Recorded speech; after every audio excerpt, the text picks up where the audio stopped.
I sometimes call it the Clint Eastwood Prayer. It's kind of a famous one-liner, but in some ways it's also a bit of a prayer. What could the Clint Eastwood Prayer be all about? I'm Stan Houston, and you are in tune. You are in touch with the Jesus Entrepreneur as we start another week of trying to figure out how you can make your mark in the marketplace. Have a life that's full, a business that grows, and a brand that reaches the world. That's what we're all about, and we're going to try and do it one more time here on Tuesday. So join us for the Jesus Entrepreneur.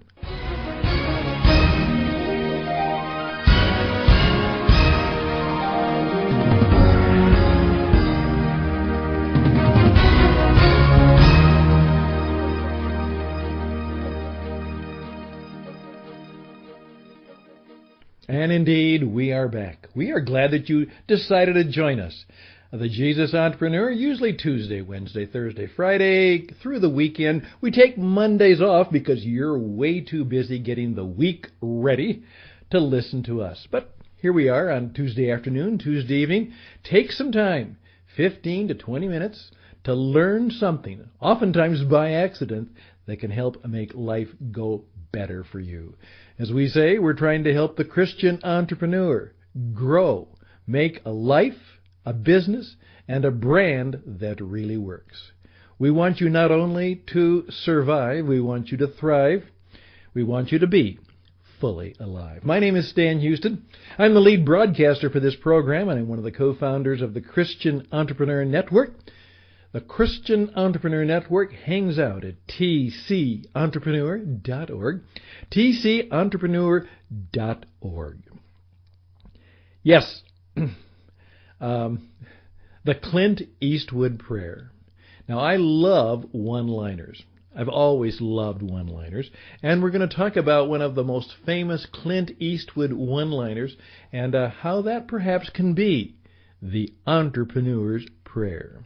But before that, I'm going to do a little shameless self-promotion and then tell you a funny little story which has a moral to it. All right?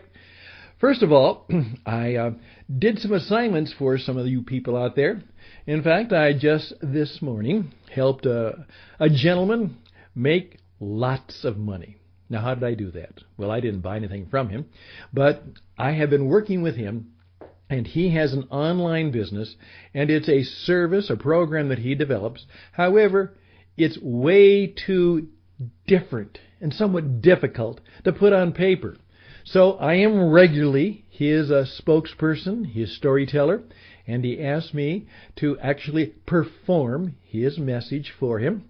And then he puts it on the website, sends it out to all of the people. So instead of getting a dead tree marketing, they get a little personality, a little energy, because he has discovered what you need to discover is you need a YouTube channel where there's all kinds of good stories and videos and things that demonstrate how good you are, show people how smart you are, what you can do for them. And then you have a website, which is really a web stage, and it has videos that people can watch and be attracted to, engaged to, and perhaps find interesting, helpful, and useful. So I did that for him, and he had a sale on, and he's going to pay me for that because that's what I do, and I do it well, and I can do it for you. But at the same time, as he says, Stan, we know that when we put a video out that you've helped us put together, we make money. Sometimes we make a lot of money. So thank you very much. Can I help you do that? RadioEdge77@gmail.com, RadioEdge77@gmail.com. The radio voice, the radio face, but seems to work on video too. I think it's a little energy and a personality and maybe a twinkle in my eye. Certainly it's a little bit of the maturity, but I'd love to do a video for you and your business. So again, Stan Houston. Reach me at radioedge77@gmail.com, radioedge77@gmail.com. If you in your career and your business is not in the business of populating the social network platforms with video, you will be in trouble. And so why don't you do something before you get there? headed off at the pass. And talking about being in trouble, I also did this. There was a gentleman who asked me to tell a story, a video story, and then he was going to use this in his school classroom to get a conversation going. So what he asked me to do, and I was glad to do it, he asked me to tell this story on a video, and then he played it in his classroom, and that was the start of the conversation. He says it works great. Here's what it was. So can I read the story to you? Just enjoy it. It's kind of fun, okay? It says, one day a farmer's donkey fell down into a well. The animal cried piteously for hours as the farmer tried to figure out what to do. Finally, he decided the animal was old, and the well needed to be covered up anyway. It just wasn't worth it to retrieve the donkey. So he invited all his neighbors to come over and help him. They all grabbed a shovel and began to shovel dirt into the well.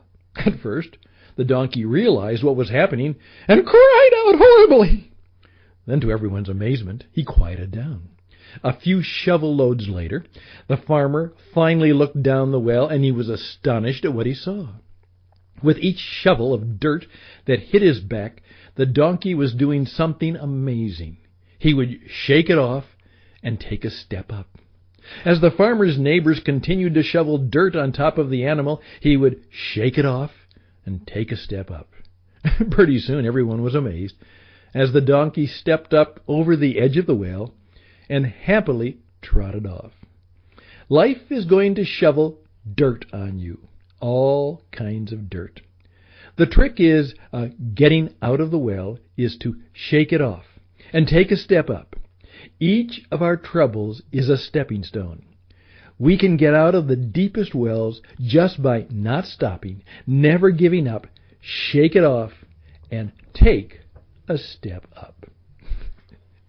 Kind of a fun little story, and you can kind of see a picture of it. So there you are. Something to remember on Tuesday, a story to tell. If life is shoveling dirt at you, and it is, and it will be, and it will happen again, what do? Well, one of the best things is, you shake it off and you take a step up. And the teacher tells me that when the students see this, it does engage them. Obviously, there's a performer doing it, and they then share their feelings. And as he said, what are some of the dirt things, and what are some of the shake-off strategies that we can do to, take a step up? So, if I could do something like that for you in your business, I would be glad to try and do that. I'm Stan Houston, and you are in tune, and you are in touch with the Jesus Entrepreneur. Next up, Clint Eastwood and the Entrepreneur's Prayer. Day by day, day by day, oh dear Lord, three things I pray: to see Thee more clearly, love Thee more dearly, follow Thee more nearly, day by day. Clint Eastwood, of course, is an iconic actor. And he's old. He's been around for a long time. He's even older than me. And he's still at it. He never retired. What do you mean, retire? He's got work to do. He's got stories to tell. He's got things to share. And his most recent film dealing with a terrorist attack on a train in Paris, in which he literally had the three American soldier heroes play themselves dealing with that terrorist attack. And he just keeps at it. He just keeps going. Well, he's done a lot of stuff, probably most of it legal, as I say. He's done a lot of films, some of them good, some of them not good. But his episodic character is, of course, the legendary tough cop, real tough cop, Dirty Harry. And all of you are now figuring out probably what that one line is. He has a classic one line in which he pulls out his big gun, and he's got a bad guy right dead to drop, and he tells him what to do and what not to do. And if the guy tries to do what Clint doesn't want him to do, what Harry doesn't want him to do, what does he say? He said, "Go ahead, make my day." Go ahead, make my day. Well, you know what? That's a little bit of a prayer. And can I just run it by you in this way? We as entrepreneurs, we get to make our day. We have to make our day every day. A lot of people go to work and somebody told them what to do, where to sit, and what kind of work to do. But you know what? We are pretty much a choice. We have that freedom. We're the boss. And so we have to make our day. So we have to be very, very intentional about how we do make our day. So I love the expression, "Hey, make my day." And I often will turn to you and say, how do you do that? How do you get up every morning and perhaps plan the night before so you can make your day a good one? And there's a little bit of a related prayer to that. You've probably heard it before. Give us this day our daily bread. Give us this day. There is the Lord's Prayer for us to say, hey, give us another day. Just another day. Give us this day. Tomorrow? We don't know. Give us this day our daily bread. And I think the Lord would say to us, okay, I gave you the day. What are you going to do with it? What are you going to do with it? And what I have discovered is people of success oftentimes live by that old country western gospel song, one day at a time. One day at a time, sweet Jesus. Boy, when I was playing late night radio, people all over the world, that was one of the favorite songs that was requested. They wanted to hear, particularly a gentleman named Tennessee Ernie Ford. Again, that may date me and date some of you, but he had a version of one day at a time. Take it one day at a time. That's what we do. Now, how do you do that? How do you do one day at a time? Do you have a way, a certain ritual, a way to make your day? I would like to know. Now, I'll just tell you that I always plan my day the day before. Clean desk when I leave. When I go to bed, I literally have a full glass of water because I know that during the night you dehydrate. And one of the best ways to start your morning and not take too much of that drug called caffeine, which we all love, is before you take your first cup of coffee, you drink a large glass of water. A simple start to the day. I found that it's been very helpful because I get up early and I put in 12 to 15-hour days, and so I have to know how to do my day. And then, of course, I have to be in front of the microphone. High energy work, working hard, making this happen. How do I do my day? Now, what I want to do this week is I've got a number of ideas that will help you figure out how to better do your day. And you know what? If you're a successful entrepreneur, you have some ideas too. That's right. Clint Eastwood, Dirty Harry got it right. Make my day. How do you do that? How can you make your day?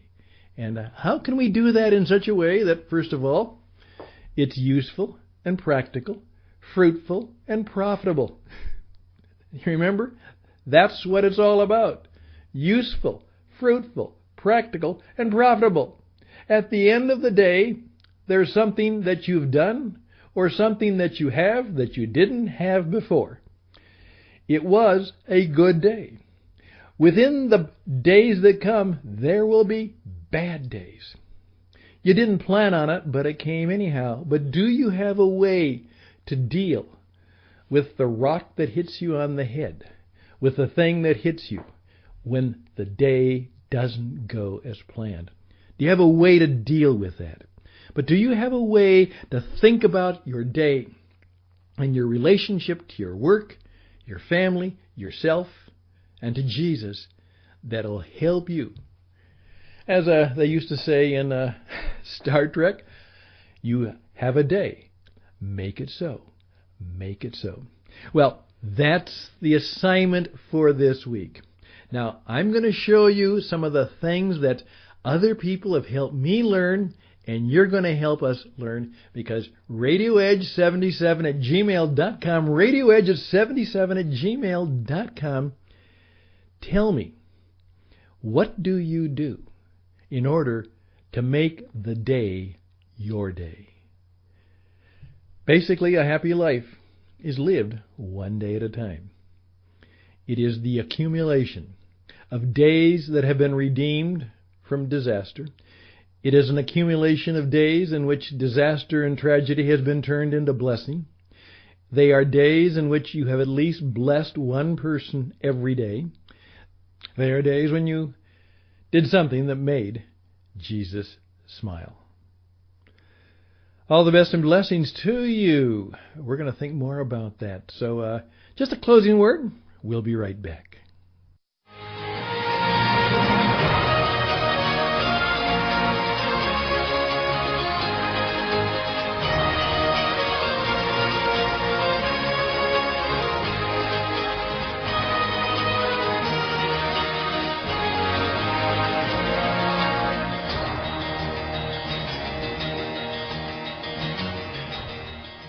Once again, thank you.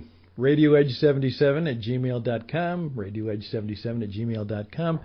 Again, check us out, tcentrepreneur.org. We've got a lot of good things coming up, but we'd like to hear from you, as we said, and we'd like some ideas from you.